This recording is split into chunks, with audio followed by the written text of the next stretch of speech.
que modo essas falas trouxeram insights para a gente, como que a gente incorpora alguma discussão, algum questionamento, uma reflexão para o nosso projeto, né, em relação tanto a tipos de auditoria, que foi o cerne, assim, o conteúdo mesmo, mas também em relação à forma de trabalhar em conjunto, né? Quando a gente pensou na auditoria coordenada, a apresentação do André, e muitas reflexões que a Denise trouxe também em relação a envolver várias unidades, que ela trouxe na palestra dela, e como que os paralelos, né, com o nosso projeto. Então a gente vai discutir com esse olhar, né, que eu queria sugerir que a gente orientasse. Então podemos começar. Eu vou voltar aqui para o meu local. E aí então, vamos lá. Primeira, quem já quer fazer alguma pergunta ou comentário, aí eu vou voltar lá para o meu ponto, que é pode? Você quer fazer comentário? Não, é daí mesmo. Uma curiosidade, lá do monitoramento lá de Minas. Você, um dos pontos que você destacou foi a ausência de projeto político-pedagógico nas escolas. A gente viu que no monitoramento o reflexo das ações da auditoria, né, nas mudanças na infraestrutura, né, as melhoras por conta. No que diz respeito a esse ponto especificamente, vocês viram algum destaque? Houve algum acompanhamento desse ponto, da ausência de projeto pedagógico? Qual foi a situação? O que ocorreu, Zé? Na verdade, a gente viu que tinha, não era nem ausência, a ausência de fato era do planejamento anual. Os projetos políticos pedagógicos, em muitas escolas eles existiam, mas eram extremamente precários, desatualizados, não refletiam a realidade da escola e eram feitos de forma assim, uma pessoa, duas pessoas, não tinha participação da comunidade escolar, então eles tinham várias falhas.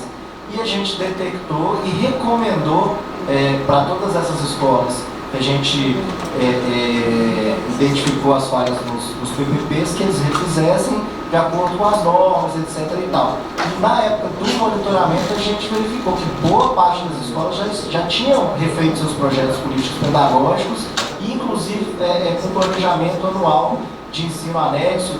Mudou, a situação mudou em várias escolas. Logicamente que as escolas, uma coisa que eu até ia falar, mas me esqueci, que tem a ver com o contexto socioeconômico ali do ambiente escolar, é que as escolas em que esses instrumentos estavam bem mais construídos e havia uma gestão democrática mais efetiva da escola, eram escolas de zonas urbanas, de locais, de cidades com IDH maior. Por exemplo, a gente foi numa escola no sul de Minas, numa cidade, essa escola era bem centralizada, era do lado da praça da igreja. A gente sabe que toda cidade pequena no Brasil tem a praça, tem a igreja e ali é o miolo do centro, né? Essa escola ficava bem ali próxima e as pessoas, as crianças, né, que frequentavam aquela escola eram filhos de comerciantes, pessoas com uma renda média superior ao contraponto da outra escola que a gente visitou na zona rural do norte de Minas, que era uma situação precária, de filhos de lavradores,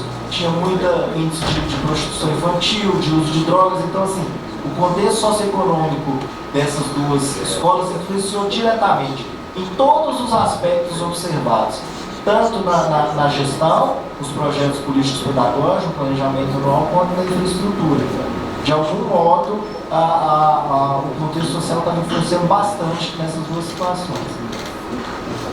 Outra questão é que eu fiquei muito feliz quando Denise falou sobre uma perspectiva, quem sabe, né, no futuro, de termos a normalização do nosso sistema, né? E é uma das coisas que, às vezes, nos inquieta muito. No caso, lá na Bahia, vou dar um exemplo do TCE-TCM, quando, por exemplo, chega para nós questões ligadas a uma necessidade de visita nossa, de ação do controle, que está lá longe, a 1000 quilômetros de distância, quando a gente podia ter, né, uma atuação com uma inspetoria do TCM. Né? Olha, tem um problema de transporte escolar no aluno do ensino médio, lá em Barreiras, né? e o que é que eu faço? Vou ter que, até que ponto o custo de controle vai valer quando eu tenho uma inspetoria do PCM lá que poderia ver isso. Então, me alegra muito que a gente já comece a pensar e vislumbrar soluções baseadas até no nosso sistema. Eu queria perguntar como trabalhar a questão da mobilização das pessoas nessas mudanças no Paraná. Trabalho com essa mudança. Você disse que o projeto começou pequeno, com 20 pessoas, e depois ele foi se propagando. Como foi que vocês conseguiram trabalhar para evitar aquela questão inicial que você falou, que é de um grupo? Esse projeto é daquele grupo. Como a gente conseguir fazer essa articulação dentro dos nossos tribunais para que o próprio projeto integrar, ou como no nosso caso, que a gente tem um projeto específico lá do Tribunal de Educação da nossa conta, não fique vinculado a um grupo. Isso aqui é aquele grupo que desenvolve e o restante não se sente integrado. É bem legal você falar sobre isso, porque não tem mudança que a gente faça sem as pessoas. E basicamente tudo que eu falei tem a ver com o conhecimento, né? Então, quando no começo eu disse, olha, arquiteta, era doutora, não é nada disso, eu sou pastora, porque de fato o que eu faço o dia inteiro é convencer as pessoas, né? E eu falei para vocês que na verdade eu não ia fazer pregação aqui, mas é mentira, talvez vocês já tenham percebido. Porque eu acho sim que essa é a essência, esse é um grupo que, apesar de eu não fazer parte dele, eu acompanho um pouco de longe e acho que tem um potencial magnífico, né? No sentido de transformar as pessoas nos seus tribunais. Porque com isso, você tem toda a razão, é só uma transformação. Como fazer isso? Aí, assim, de alguma forma, você tem que ser convincente, né? Mas você tem toda a razão. Esta é a chave. Claro, a gente começa pequeno e talvez uma das coisas que facilite é você ter a humildade de saber que você não vai convencer a todos. Simplesmente não vai. Por quê? Tem um pessoal que tem um jeito de ver o mundo.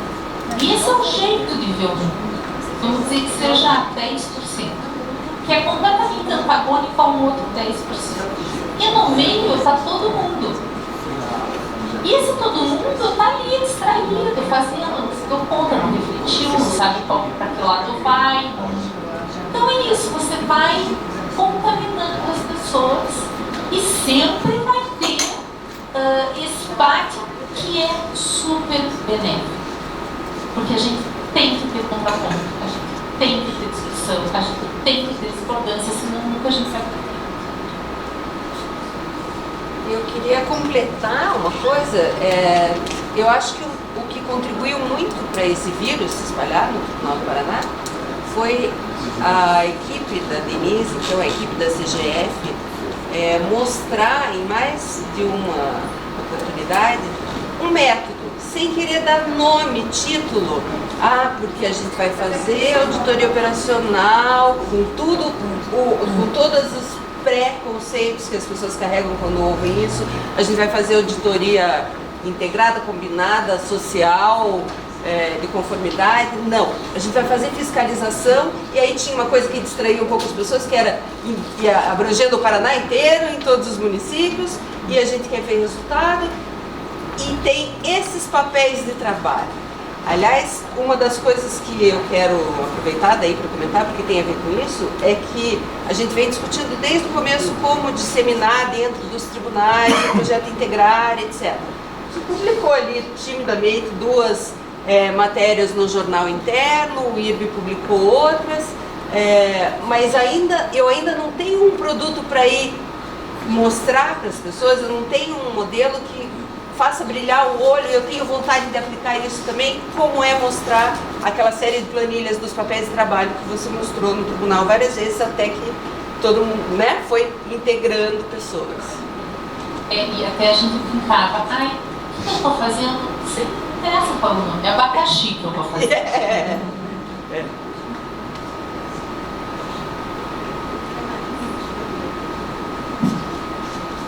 Na verdade, são 3 perguntas, né, que eu acho que acaba a primeira é em relação à questão da produção de informação, né? Quando vocês estavam realizando as auditorias, né, e aí pensando as auditorias combinadas, auditorias operacionais que traziam um pouco da auditoria de conformidade, né? Os vários modelos aí colocados, como é que vocês trabalhavam a questão da produção de informações necessárias para que alimentasse essa auditoria? Né? Se há e aí pensando no projeto integrado, se há um setor de informações estratégicas, né, que vai alimentando, ou se é necessário integrar a equipe, pessoas que trabalhem com essas informações e possam, né, fornecer essas informações de forma, né, tempestiva, porque nem sempre a gente consegue ter a informação necessária para melhorar, inclusive, o foco, né, do objeto colocado. Essa é a primeira questão para a gente ver como é que a gente trabalha, até mesmo lá de contas, né? E na definição do próprio plano tabular, quais informações vocês achavam que eram necessárias, como é que vocês, né, trazem essas informações para dentro da auditoria. A outra questão diz respeito mesmo ao objetivo das auditorias, e aí pensando um pouco o que foi colocado aqui, a chamada, né, busca pelos resultados ou pela efetividade. Aí a discussão entre a avaliação de resultados, a avaliação de impacto. E uma questão que eu coloco é a avaliação de impacto para as pessoas pensarem um pouco, né? Ela tem uma metodologia muito específica que inclusive exige que se estabeleçam grupos de controle, que são aqueles grupos que são anteriores, né, ao estímulo da política. E se isso seria papel do tribunal, e se acredita-se que é papel do tribunal, né, então ele tem que trabalhar no início, antes mesmo do processo de execução e operacionalização da política, como é que ele realiza isso em termos de expertise e custos, né? Isso é extremamente caro. Isolar o efeito de uma política para saber qual é o impacto dela, né, não no objeto inicial, mas na sociedade como um todo, é extremamente complicado, não sei se é explicado. E a outra coisa é sobre as políticas transversais. O Estado hoje, ele já pensa a política de forma transversal. Então a política de educação, ela traz o vídeo, a própria PNE, TES e os planos municipais. Ele traz a educação como foco principal, mas não abre mão das ações na área de cultura, esporte, ação social, emprego, renda, segurança pública. Então tudo isso acaba um pouco se misturando, né? E quando se faz uma auditoria dessa forma, embora se tragam especialistas para diversas áreas, estatística, economista, matemática, pessoal da área de direito, se tragam vários especialistas, eu não sei se necessariamente se traz, né, o olhar das outras unidades especializadas em saúde, educação, segurança pública. Esse pessoal está sendo, né, incorporado também. Eu sei que há uma interdisciplinaridade, mas em termos de formação e não necessariamente em termos de, né, de ação do tribunal. Porque hoje a política no executivo é transversal e o orçamento ele tende a ser transversal também. Hoje em dia, né, até mesmo você acompanhar de olho e saber de forma aplicável, ele tende a ser transversal. Como é que os tribunais, ainda organizados nas caixinhas das áreas, estão se organizando para dar conta nas auditorias que vocês colocaram aqui no 3.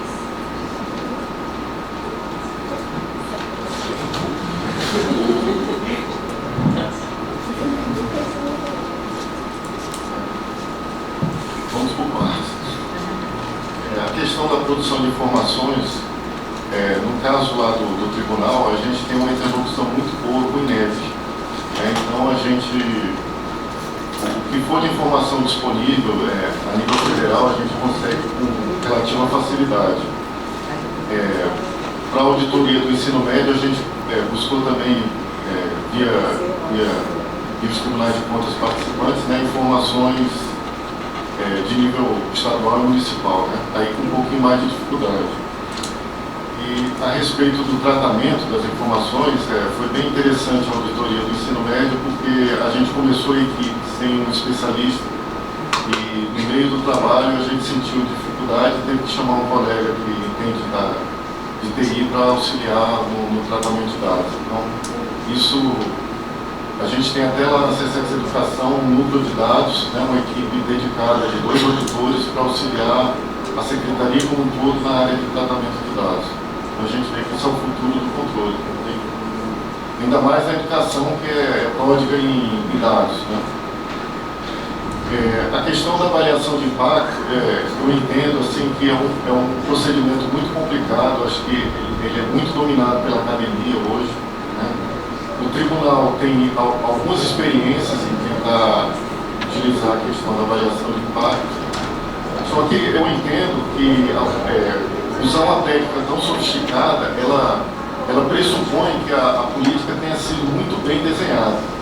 O que a gente vê, na maioria das vezes, é que a política tem falhas graves que precisam ser atacadas primeiro antes da gente pensar na utilização de uma metodologia mais sofisticada. Certo? E a questão da política transversal, não sei se eu entendi bem a pergunta, é realmente um desafio, né? Os tribunais funcionam em caixinhas, né? CSEX Educação, CSEX Saúde, CSEX Desenvolvimento, e é difícil juntar todo mundo, né? Mas isso acho que tem melhorado e muitos trabalhos do tribunal estão saindo com equipes mistas, várias secretarias. Está conseguindo quebrar barreiras. Né? E eu concordo com o seu ponto de vista, assim, que é até uma questão que eu senti falta no modelo, que eu acredito que não basta. Educação precisa ter uma interface com outras políticas. Acho que a gente precisa trabalhar um pouco mais essa questão de saúde, de segurança pública e outras políticas que influem diretamente na educação.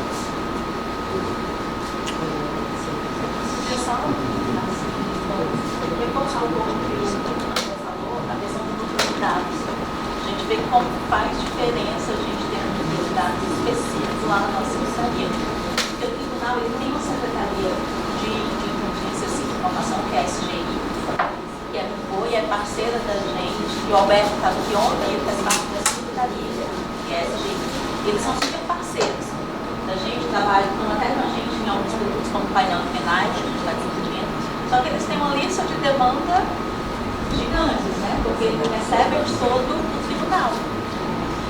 E aí a gente ter especificamente essas pessoas dentro da CSEX Educação, eu acho que traz 2 grandes vantagens, que é que a gente não se submete a essa lista, não compete com o tribunal inteiro, e o conhecimento do negócio.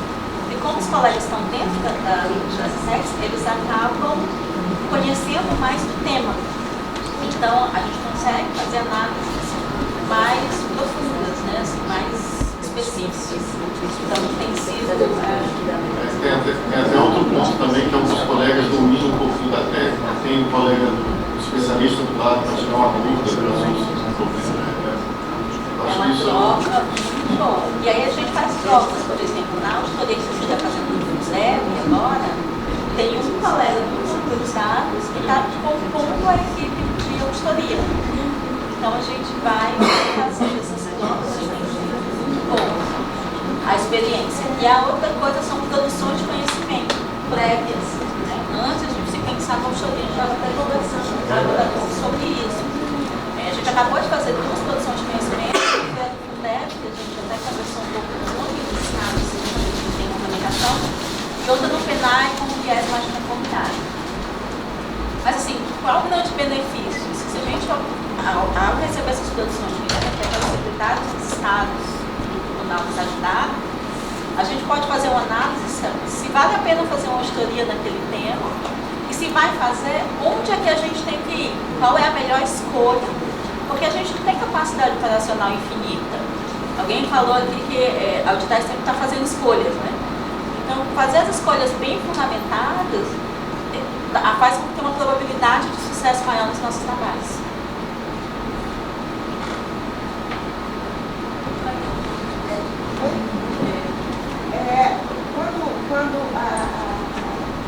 Quando a gente tem essa fala sobre as escolhas, eu fiquei aqui pensando, depois de ouvir a Denise, já parabenizei, né? trazer um tema e de ver com tanta lucidez, eu fiquei aqui voltando na nossa discussão de ontem no final da tarde, da eleição do objeto que será auditado. E a gente sabe o tamanho desse plano de educação. Se a gente vai verificar resultado, qual é o resultado que a gente vai avaliar? Somos nós quem vamos decidir o resultado que será esse piloto? Ou nós vamos fazer dobrar o joelho da humildade, né, e ouvir a voz das pessoas que trabalham com educação cotidianamente de qual é o melhor objeto de auditoria a ser feito nesse piloto? O que é que a gente vai fazer? Não é? Eu fiquei imaginando, porque os tribunais, né, a gente sempre se coloca à distância e fica conjecturando quais são o que a sociedade precisa, não é? Ou seja, qual é a nossa forma de atuação. Eu acho que está na hora da gente dar voz, não é? E ouvir a comunidade no meio de tantas demandas que o PNE apresenta, quais seriam os temas mais relevantes e factíveis para que a gente possa avaliar, né, uma parte da política pública de educação. O que vocês acham?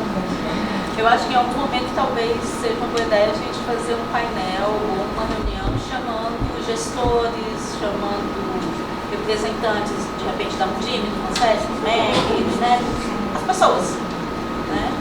Talvez para ver se a gente, até para sinalizar se a gente está indo no caminho certo ou não. Lá no tribunal a gente está encaminhado um esforço de ouvir o que está falando dos muros, como a Denise colocou. Tem algumas iniciativas assim, tem o SECAP, que é o Conselho de Altos Estudos da Administração Pública, que é um conselho formado por 16 pessoas, das mais variadas, para ter uma representatividade maior dos mais diversos segmentos, tem desde empreendedores até o ar bonito. Então, esse conselho, uma das funções é trazer temas, né, ser como se fosse um canal para se ouvir. E também outras iniciativas que estão sendo tomadas nas secretarias validar com os gestores, com a sociedade de forma geral, se o seu planejamento está adequado e fazer uma priorização dos temas. Isso tem sido feito, a gente já tem algumas experiências no tribunal, em alguns temas, especificamente território, área de portos, também já fez, e a gente pretende fazer a legislação no nosso próximo ano. Então, eu acho que isso é dobrar o joelho mesmo, né? Legitima as escolhas. E acho que é um prazo fundamental. Perguntas, talvez eu tentar um pouco.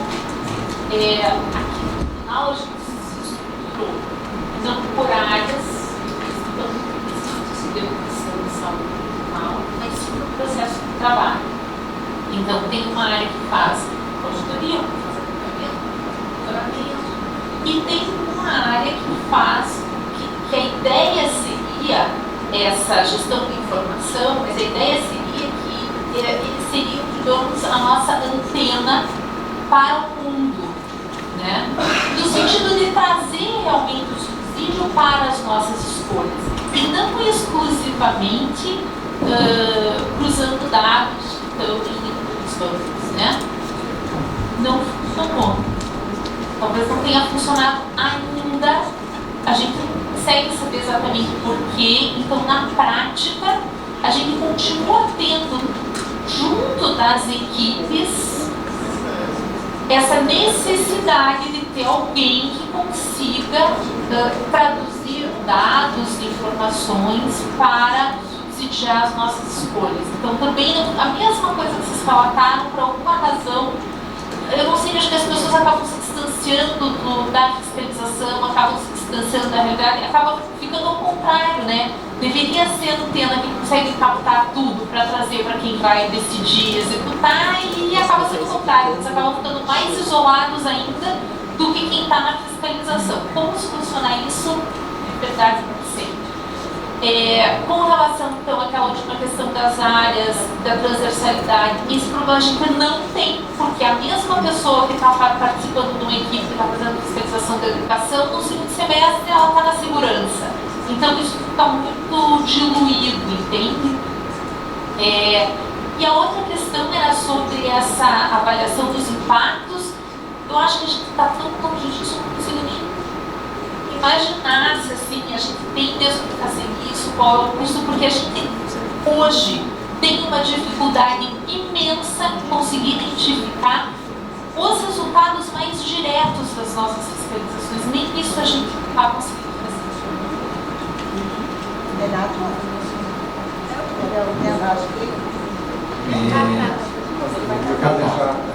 Vou comentar rapidinho então a pergunta da Thaís.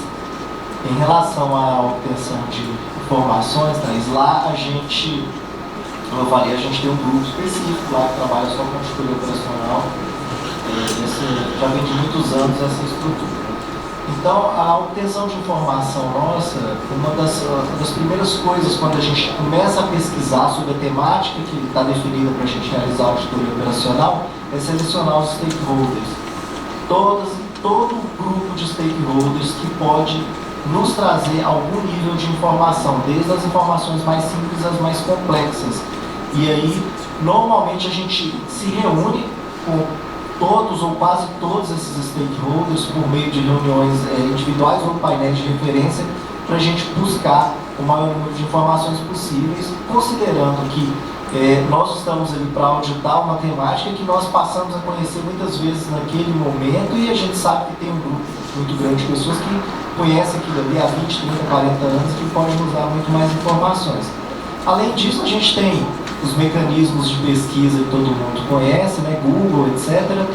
E a gente tem um setor lá no tribunal que chama Suricato, que é quem busca informações que a gente não conseguiria nas plataformas abertas e também faz cruzamento de informações que seriam interessantes para a gente. Então, assim, de modo mais resumido, essas são as nossas formas de obter informação. Em relação ao impacto, eu endosso o que a Denise falou e o André também. É muito, como eu falei, é muito difícil de ser medido, né? A gente tem como exemplo agora uma auditoria que a gente está fazendo nas renúncias de receita do Estado de Minas, e foi pedido para que a gente mensurasse o impacto das renúncias de receita dos últimos 30 anos do Estado de Minas. A gente viu que isso é praticamente impossível, né? A gente viu que a gente não vai poder cobrar da Secretaria de Estado da Fazenda esse estudo, eles também não têm esse estudo, e a academia também não tem esse estudo.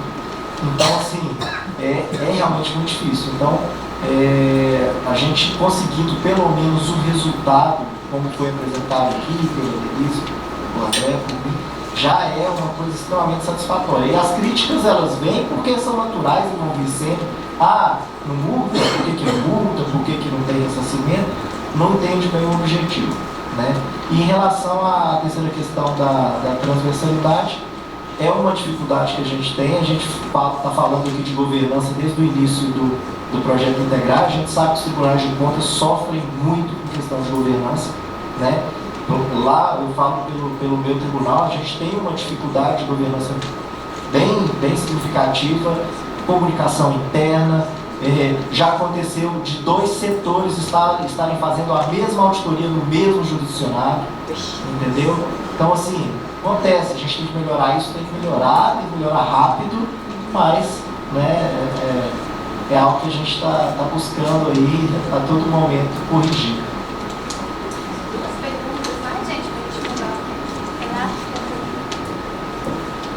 Primeiro, parabenizar vocês três, acho que foi bastante de ouvir e as provocações também são bem importantes para esse nosso desafio.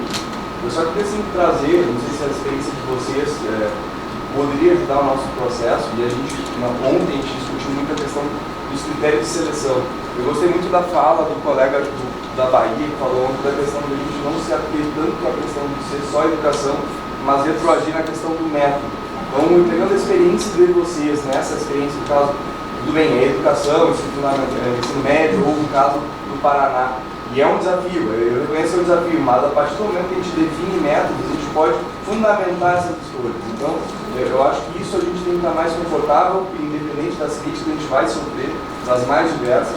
Eu vejo das experiências lá no Rio Grande do Sul que a gente também sofre dessa questão, porque eu acho que são válidas, acho que as críticas podem ser para retroalimentar e melhorar o que a gente faz, mas não pode nos travar de não avançar naquilo que a gente quer avançar. Então, eu queria ouvir um pouco da experiência de vocês, como é que foi essa definição, a definição do objeto, por exemplo, quando foi ensino médio, vocês foram em nível de escola, vocês foram em nível da rede estadual, em que níveis, como é que vocês decidiram, digamos, o método pelo qual vocês chegaram, então, ó, é esse o caminho. Eu gostei dessa última complementação do Ian. Eu lembro que quando eu estava indo no gabinete do conselheiro Miola, e eu, na época no comitê, ambiente do comitê que hoje tem no IRB, e realmente a gente teve uma experiência de trazer stakeholders, que para mim foi muito rico mesmo, então me abriu assim um outro horizonte, mas um dos atores que eu não vi e não enxerguei foi, por exemplo, pais e alunos, que eu fui enxergar um pouco depois, outros atores que a gente não reconhece, não vê, então só consegue ver o lado do gestor, em alguma medida. Então, eu também faço por o que a Naela falou, eu acho que é importante isso, mas da experiência de vocês, essa questão metodológica anterior, dessas critérios de seleções, como é que foi definido? Se era nível de escola, ou nível de rede, e por que foram tais escolas no Rio Grande do Sul e tudo mais, só para entender um pouco a metodologia, só para ver o desafio de como vocês chegaram e como vocês direcionaram isso aí. Em geral,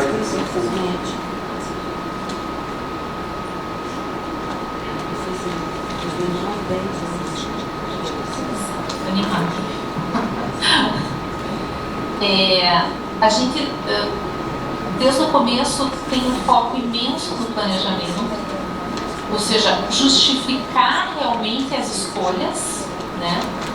E dentro do planejamento, a coisa mais essencial é conhecer o objeto, é conhecer o que na verdade, duas coisas essenciais: o objetivo e conhecer aonde a gente está pisando.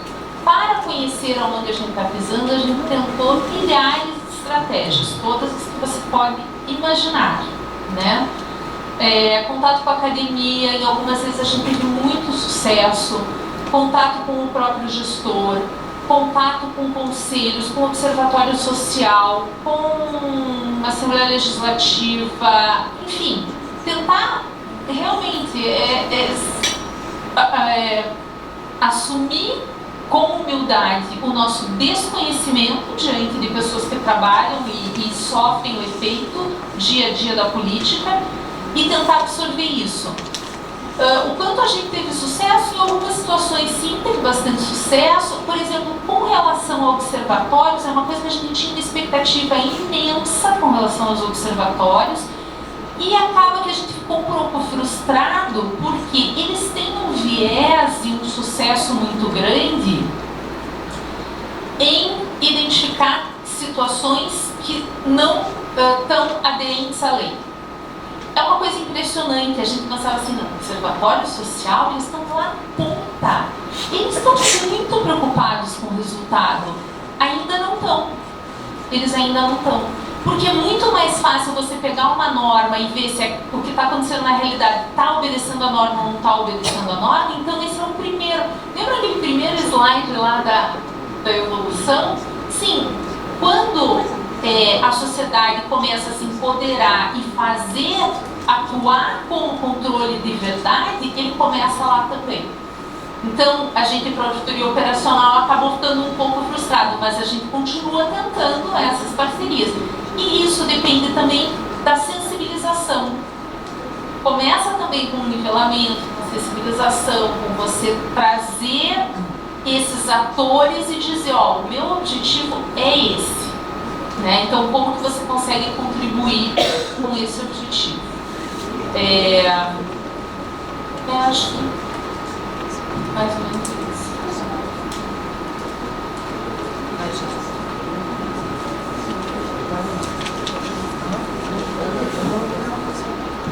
Se eu entendi bem a pergunta, a questão de granularidade, né? Olhar se é escola, rede ou a cabeça da política, né? Assim, pelo menos nos trabalhos que a gente desenvolve, a gente procura tentar fechar a cadeia, né? A gente, na auditoria do ensino médio, então a gente olhou a escola, olhou a rede estadual, e olhou o médico. Então a gente procurou olhar esses 3 atores, porque assim você consegue ter uma visão do problema como um todo, né? E uma questão interessante, assim, por exemplo, mais micro, né, de selecionar escolas, a gente, no caso concreto, a gente olhou um pouquinho a questão da infraestrutura, né, escolas que estavam com infraestrutura pior, e também a gente não pode esquecer que o trabalho de auditoria tem umas limitações, né, a gente não poderia escolher escolas muito distantes, né, por causa de questões operacionais. É só isso que eu queria continuar. Renato, em relação à abrangência, né, do escopo ali, da temática, eu vou dar o exemplo da auditoria que a gente fez na educação infantil. Né? Na época, o presidente do tribunal era o Dr. Cláudio Terrão, e ele determinou que na gestão dele seria, o foco seria a educação. E aí, na época, a Naila era a assessora dele, e ela nos passou a proposta, né, a questão de se avaliar o ensino infantil, o ensino fundamental, mas nos deu total liberdade de construir o escopo. Então, nós construímos o escopo olhando a rede municipal, o sistema municipal e verificando Secretaria Municipal de Educação, funcionamento das escolas, né, a gestão das duas partes, a gestão da Secretaria Municipal de Educação e a gestão escolar e a infraestrutura, né, dentre outros aspectos avaliados ali do PNE. Então a gente tentou identificar as causas dos problemas que afetavam a educação no âmbito do município. E aí, na questão da amostragem, tanto a amostragem dos 13 municípios avaliados, quanto a amostragem das escolas, a gente usou alguns critérios específicos. No caso da educação infantil, a gente buscou, uma das questões de auditoria era verificar o cumprimento da universalização da educação infantil da meta 1 e dos 50% 0 a 3 anos, né? Universalização da creche 50% 0 a 3. A gente verificou no estado, né, dentre as regiões, as 12 mesorregiões do estado, os municípios que tinham altos graus de atingimento e baixos graus de atingimento, para a gente selecionar pelo menos 2 municípios de cada região para identificar os que estavam atingindo, os que estavam com graus elevados, o que eles estavam fazendo para conseguir aquilo ali, e os que estavam muito baixos para verificar quais seriam os problemas. E aí, nesses municípios, a gente fez uma amostragem de escolas, lógico, né, tudo isso levando-se em conta a questão logística, a questão da capacidade operacional do tribunal, recurso financeiro, né, municípios, a gente tentava buscar os próximos dos outros, e escolas dentro do município, pelo menos uma escola de zona rural, a gente ia ter que ter um deslocamento mais difícil e tal, e escolas de zona urbana. Então a gente usou alguns critérios para fazer essa amostra, mas assim, buscando verificar todo aquele sistema de educação municipal ali. Porque se a gente isolasse alguma situação ali dentro do escopo, a gente poderia não identificar a real causa dos problemas. Se a gente verificando todo o sistema, no caso do município, eu acho que facilitou, na verdade, a gente identificar as principais causas dos problemas que estavam afetando ali a qualidade da educação. Eu só queria complementar, porque eu esqueci a questão da seleção. A gente usa, assim, métodos parecidos e, como eu falei, o tempo inteiro a gente está escolhendo, né? Existem vários níveis de agregação de escolha, seja de quais são os principais temas que a gente vai lidar, depois no tema qual que é o escopo, depois definido o escopo qual que é a amostra. Então a gente tem vários níveis de seleção. Mas a nossa grande preocupação é deixar registrado por que a gente escolheu cada uma dessas. A escolha, ela pode ser errada, porque ela é uma tese. A gente supõe, a partir daquilo que a gente já pesquisou, que esta é a maior causa ou aquela é a maior causa. Então, na verdade, a fiscalização, ela está o tempo inteiro nesse ciclo, né? A gente faz escolhas, supondo alguma coisa, a gente executa, vê o resultado e verifica. Quantas vezes a gente selecionou questões para serem avaliadas e não teve um achado naquilo? Porque a gente errou, porque a nossa suposição foi errada. Mas o importante é a gente registrar o porquê a gente escolheu e qual foi o método de escolha que a gente utilizou. Essa é a nossa grande preocupação. E que isso esteja completamente transparente para todos os interessados. Isso, inclusive, era uma discussão que a gente tinha, porque não é usual na fiscalização tradicional. Mas como assim? O jurisdicionado vai saber por que eu escolhi ele? Sim. Mas o jurisdicionado já vai saber o que eu vou verificar? Sim. Ah, mas daí ele vai arrumar. Que bom que ele arrume antes de eu ir lá. Eu já economizei um trabalho enorme. Ótimo. Né? Adriana, a última pergunta e a gente vai. Então, eu vou procurar ser breve, porque eu anotei uns tópicos. Tá. Primeiro que esse momento, né, para a gente discutir assim, principalmente como os tipos de auditoria, para viabilizar um trabalho sistêmico e coordenado, né, entre os TCs. Aí depois que a André apresentou esses dois trabalhos, o ensino médio e o de infraestrutura, eu fiquei assim, voltando, fazendo também uma retrospectiva, né, de como foi essa experiência para a gente que é Tribunal de Contas Subnacional. Como foi essa experiência? E aí eu queria destacar duas coisas. Para a gente foi bem diferente essas duas experiências. A do ensino médio, ela foi um trabalho assim, mais consistente, foi um trabalho elaborado mais conjuntamente, inclusive a metodologia, na época, a equipe, né, que ainda tinha aquela presença, o GAU estava se retirando do cenário, né, foi um período de transição, que foi até 12, o Promoex, né, e a auditoria foi 13. Para retomar, a gente fez uma capacitação, nivelamento, e assim, específico, até você comentou que não houve específico, mas a gente teve momentos riquíssimos. Com o relator, o deputado que era relator, também com o Todos pela Educação, não sei se, né, Daniel Cara, na época, pessoal das secretarias estaduais e municipais de educação. Foi muito rico aquele momento. Então foi uma construção conjunta, digamos. Os tribunais de contas já estavam com mais voz nos trabalhos e ainda tinha esse apoio do GAU. E com a infraestrutura foi muito diferente. Para mim foi assim muito desastrosa a experiência. Infraestrutura de escola do ensino fundamental. Depois a gente aproveitou de certa forma o trabalho.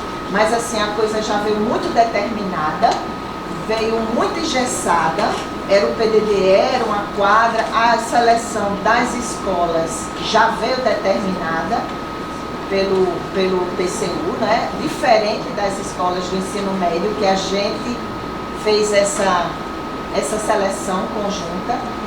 E o tipo de auditoria também foi assim, de muita dificuldade para a gente de implementar lá, no nosso caso, porque era FISC para vocês, eu acho, que era uma FISC, não era isso? Eu não me lembro. A modalidade lá do processo no TCU, e para a gente, o que mais se adaptaria seria um levantamento. E a gente não tinha esse tipo de processo lá no tribunal até então. Depois até teve uma resolução estabelecendo a instrução. Então a gente fez um operacional sem ser o caso de um operacional. Foi assim, bom, foi bem conturbado o trabalho. Para completar, o relator não era o relator que queria relatar operacional, o processo ficou engavetado. Então foi assim, bem desastrosa a experiência. Para ver a solução foi a gente anexar esse processo de 16 agora no acompanhamento do plano de educação, naquela meta de infraestrutura. Foi a solução que a gente achou. Bom, então eu queria fazer esse feedback, né, dar esse feedback para o TCU. O tipo de auditoria, sabe, Renata, mais uma vez a gente fala da coisa não ser muito engessada.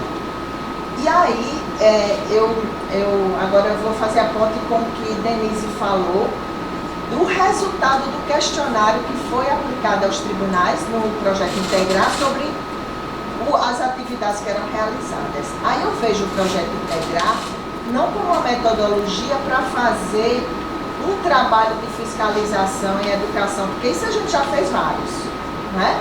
Então seria uma coisa que provocasse uma mudança nos tribunais de contas. Aí, sinceramente, não é uma preocupação de agora, eu venho com essa preocupação há muito tempo, desde o início, Renata sabe, como é que a gente vai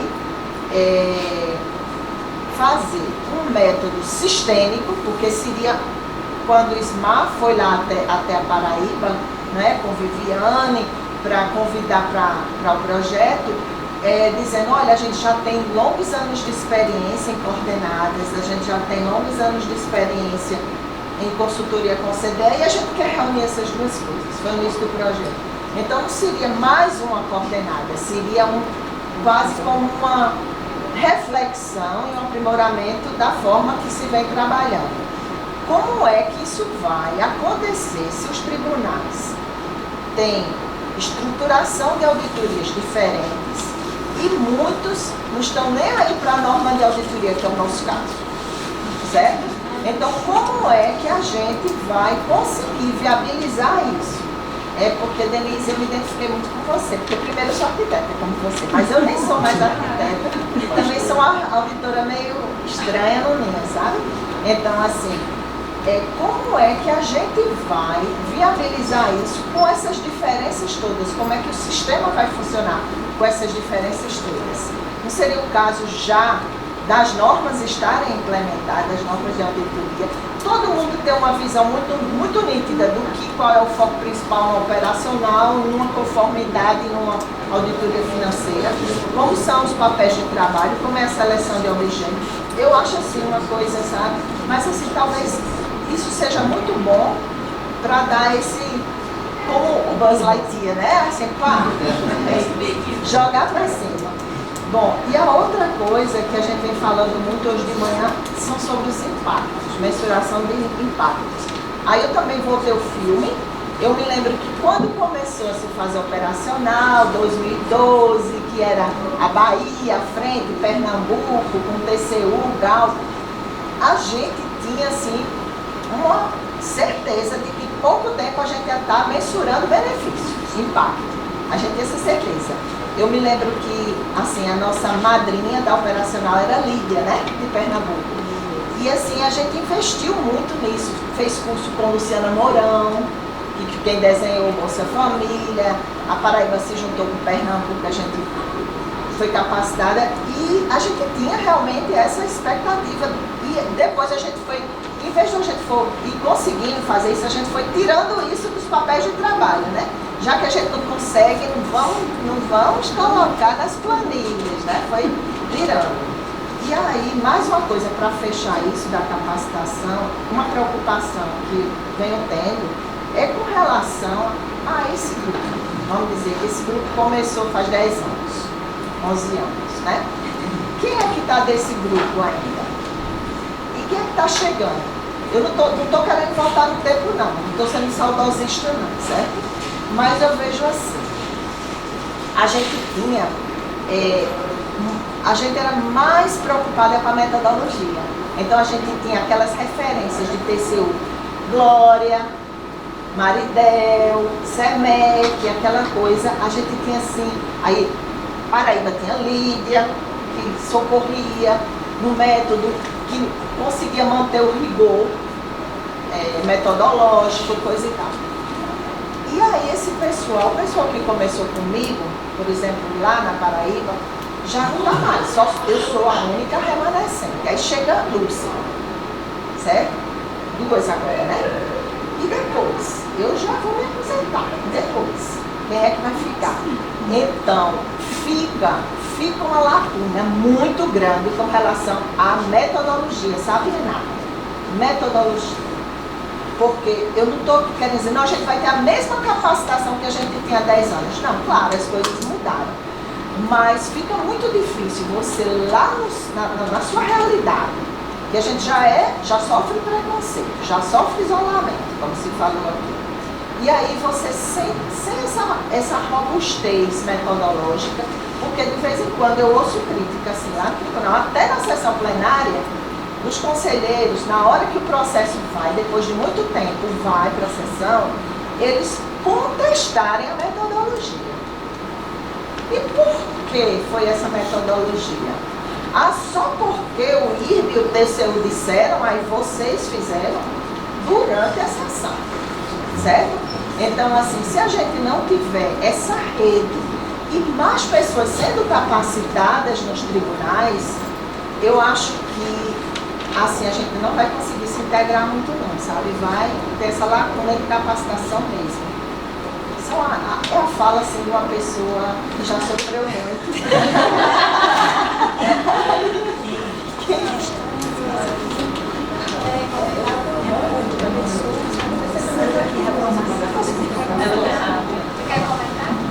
É até uma questão de ordem. Eu não discordo em nada do que a Adriana falou, do que a Chara falou. A gente precisa se capacitar e tentar ter uma terminologia, conceitos comuns, procedimentos e tal.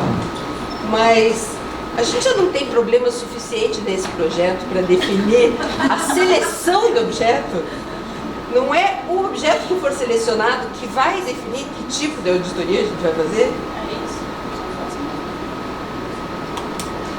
Não, mas assim, eu olha, estou vendo assim, um terreno aproveitando a colocação, estou vendo um terreno muito árido.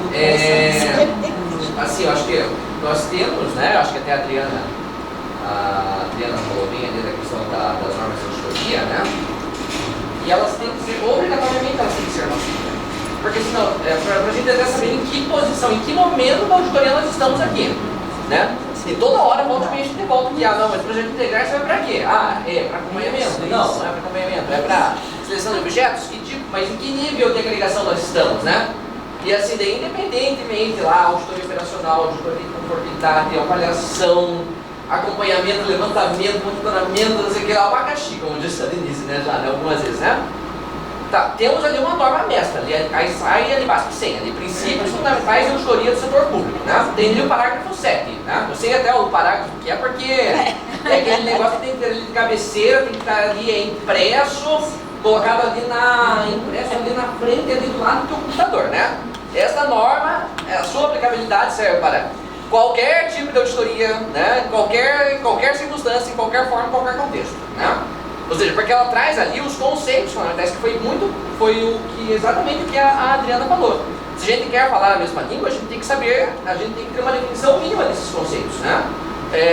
E a definição mínima desses conceitos está ali na linguagem do Senhor. A gente tem ali, né?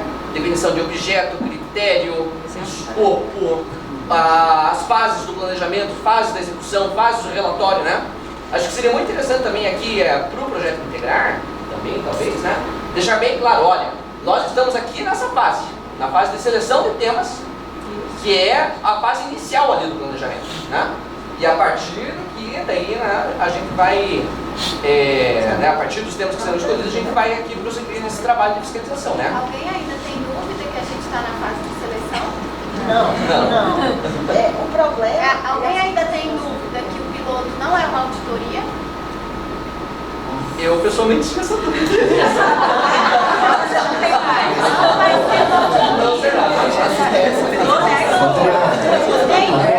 Respondendo a sua pergunta, sexta-feira o Nelson vai estar no Globo Repórter falando sobre o N-Básico. O que são, de onde vieram, o que comem e como se reproduzem.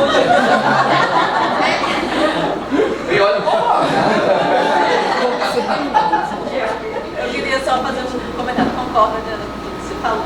Mas assim, existem coisas que o projeto integral não vai conseguir alcançar, não vai resolver. O que a gente espera, assim, é uma visão particular minha.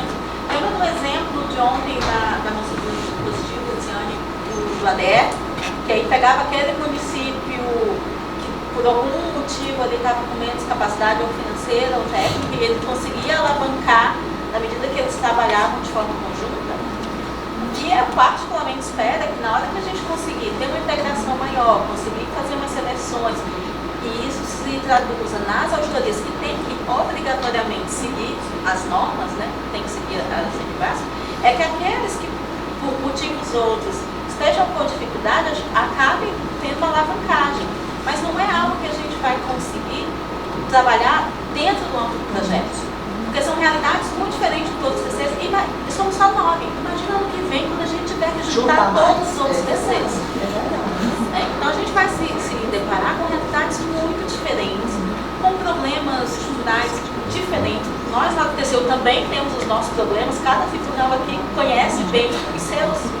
Mas assim, não dá pra gente colocar tudo na conta do projeto, porque senão a gente nunca vai caminhar. Não, mas se a gente considerar, sabe, Vanessa, a gente está bem consciente. Não, é bem consciente os impactos disso no projeto. Mas eu acho que assim, como a gente falou ontem, é uma coisa que vai amadurecer com o tempo. E aí a gente espera que realmente vai causando essa transformação ao longo do tempo. Não vai ser uma coisa, talvez, você falou de mudança de tudo. Se o projeto começar a andar mesmo, talvez quando começar a dar resultado efetivo, alguns de nós nem estejamos mais. Mas você tem que passar. Tem que passar. Tem que haver uma transição, tem que passar. Uma institucionalização. Isso. Gente, a gente já está entrando no próximo tema, que é justamente do nosso mecanismo de colaboração. Eu queria já fazer a ponte e aí agradecer aos participantes por chegar a comentar isso, palavras finais ou mais pode falar. Eu ia perguntar se o pessoal da mesa pode perguntar. Não, pessoal, é só uma colocação.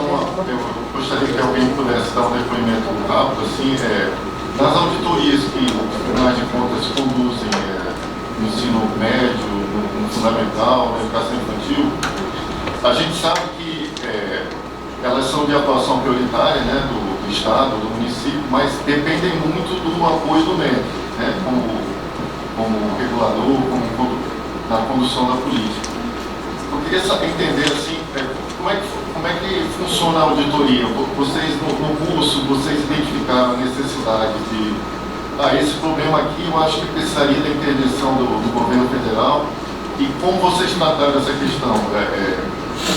Não abordaram porque era de difícil solução, ou encaminharam a questão do TCU? Eu queria entender um pouquinho dessa. Eu posso responder? Na do ensino médio, a gente também teve uma experiência assim, na de saúde, atenção básica. Né? A gente fez estratégia de saúde da família e depois fez a atenção básica. A gente tem uma responsabilidade muito grande. Desculpa, mas eu queria saber uma auditoria que não fosse coordenada. Que não fosse. Que não fosse coordenada. Não, porque essas de políticas descentralizadas a gente está fazendo coordenada, né? Todas que a gente fez, que era política descentralizada, a gente fez de forma coordenada. A gente participou de todas as coordenadas, né? FPPS, segurança, sistema pertence a todas. Então a gente fez de forma. E nessas a gente coloca que aquela foi dada uma sugestão de encaminhamento ao TCU, que foi aquela que foi decidida no encontro presencial. Então os gestores estão com muita esperança de que o TCU vai conseguir alguma coisa junto ao governo federal. Agora, a gente não tem essa experiência, assim, auditoria demanda interna, né? Que a gente chama de demanda interna, que não é coordenada, que envolva, o governo federal. Porque é interessante essa pergunta, André, porque é o caminho de volta, né? Porque quando a gente pensa nas coordenadas, é o TCU se dando conta que precisa do TCE para poder fiscalizar. Mas em que medida o TCE, o TCM reconhece a necessidade do TCU para que a sua auditoria seja mais completa, né? E é tipo a governança multinível ao contrário, né? Então quando eu estou lá fiscalizando a meta 1, dos cativos, não sei o que, qual é o papel do governo federal e em que medida o TCU poderia ajudar a fortalecer a determinação que o TCE e o TCM fazem em relação à meta 1, numa auditoria exclusiva do TCE e do TCM. Agora a gente manda o relatório, mesmo as de demanda interna, a gente tem mandado para o TCU, para aquela secretaria que é mais afim. Mas não está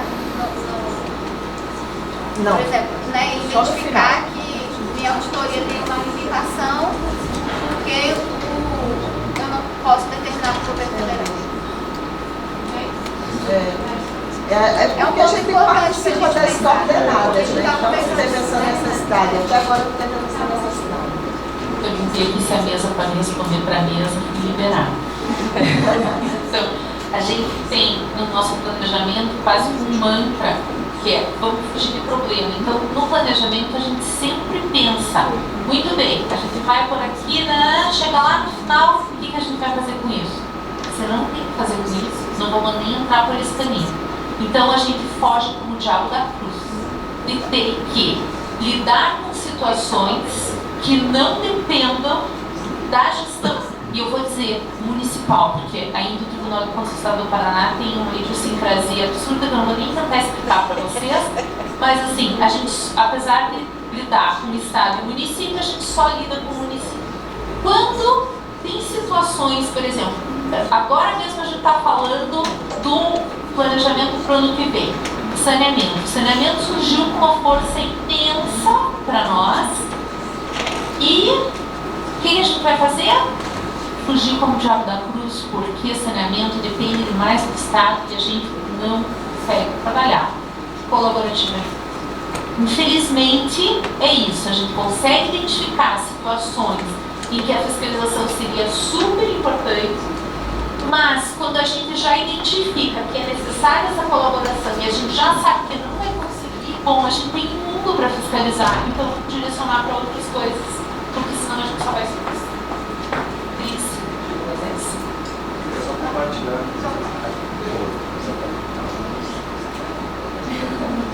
Eu queria aproveitar e compartilhar que a gente tem estado no Rio Grande do Sul, no contexto então, de educação específica, que eu mais sei, que aconteceu que esse processo inverso, mas foi algo assim que veio externo, provocou internamente o tribunal, que levou a conclusão que tinha gargalos ligados ao ente federado União, que é a questão da pró-infância. Então, começou a pipocar várias notícias na imprensa local, olha, tem muitas escolas, creches e pré-escolas inacabadas, e aí começou a surgir então vamos provocar essa abordagem, essa metodologia para então olhar até o final. Como é que está o andar dessas creches, porque a gente ao mesmo tempo já cobrava ou exigia ou tentava fomentar a ampliação do acesso nessa etapa de ensino. Mas esse ponto estava ainda um pouco descoberto, a gente não chegava tão assim, com uma forma tão sistematizada nesse ponto. E aí sim a gente passou em alguma medida, eu não atuei exatamente, mas sei que o pessoal começou a interagir mais no contexto de como é que estava essa relação, e o programa para a infância, que tem muito do papel federal, foi assim o despertar. E o outro ponto, que aí é uma questão, uma reflexão que a gente tem amadurecido internamente, mais a gente especializado em educação, mas é uma cooperação entre estados e municípios, no caso do Rio Grande do Sul. A gente vê claramente que tem aspectos que, no caso do estado, com uma crise fiscal bastante elevada, reduzindo escolas, só que ao mesmo tempo isso tem impactado, porque o estado tem uma representatividade muito grande no ensino fundamental, só que como o estado e os municípios não se coordenam em termos da oferta de vagas no ensino fundamental, isso tem prejudicado nesse sentido. Então o estado, no momento, reduz algum município e o município não dá conta de poder suprir essa necessidade. Então isso foi levado até para a Assembleia, tem uma comissão específica que identificou esse gargalo também de uma falta de interação, uma coordenação maior. Isso até em lei estadual existe essa figura de uma cooperação com a questão da oferta de vaga no ensino fundamental. Então, só para compartilhar dois aspectos que um foi induzido externamente e outro que a gente está amadurecido internamente como trabalhar, mas ainda em fase de desenvolvimento.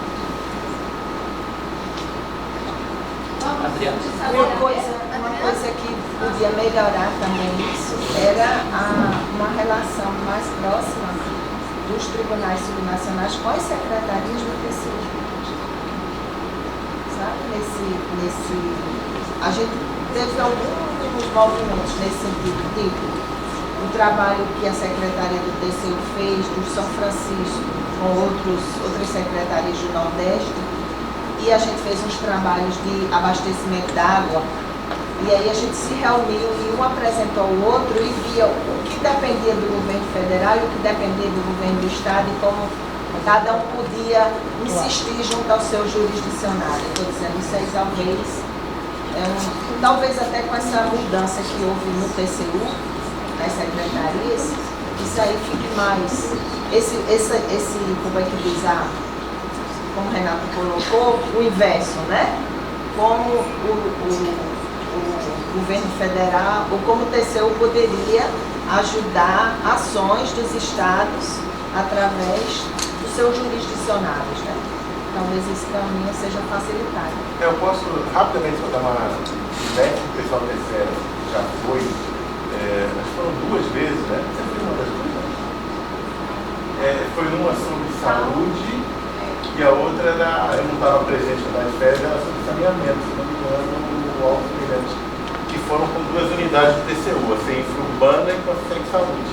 Como hoje toda a clientela está em Brasília, por exemplo, a Vanessa aqui é titular da educação, o que a gente tem feito a pedido, inclusive depois de contatos locais com o TCE, é que principalmente quando, não sei como é que cada um se organiza, mas quando vira a lista ali, que tem um novo tema, quando tem uma necessidade específica de trabalho, a gente tem agendado videoconferência lá aqui, localmente, com alguém lá de Brasília. O pessoal deu feedback legal, dizendo que é bom conversar com quem realmente está tratando do assunto.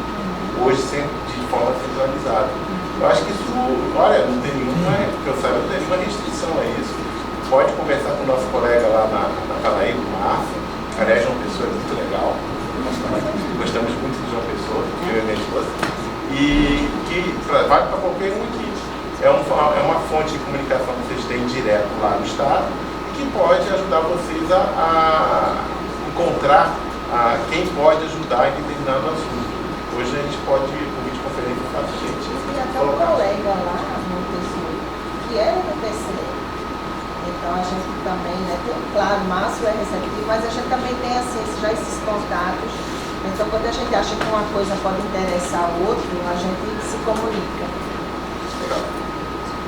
Eu trabalho só um comentário. Então a gente sai mudar. Eu trabalho numa das 6 unidades que fiscalizam a área estadual, então nesse universo paralelo que a Denise sugeriu aí. E ali, eu me lembro de pelo menos 2 casos em que nós precisamos, para completar bem a nossa fiscalização, de informações e uma avaliação de elementos da esfera federal, e foi mais produtivo, rápido, fácil, foi como foi resolvido, ir direto ao Executivo Federal, sem passar pelo TCU, sem que houvesse essa colaboração. Isso é ruim, né? Se a gente pensar, talvez essa reforce a falta desse mecanismo de colaboração entre nós, entre o sistema. Mas fico também imaginando, o TCU também não está lá para atender demandas pontuais, né? Um deles, por exemplo, foi no regime próprio de previdência do Estado, e o outro foi o das penitenciárias. Foi mais fácil ir até a Caixa Econômica Federal, na superintendência aqui, depois, claro, fazer um levantamento rápido pela internet. O TCU já tinha abordado aquele tema, não vai fazer porque nós queremos, porque não foi selecionado um objeto em conjunto, né? Então é mais, na minha experiência, a gente acaba pulando o TCU e indo direto ao gestor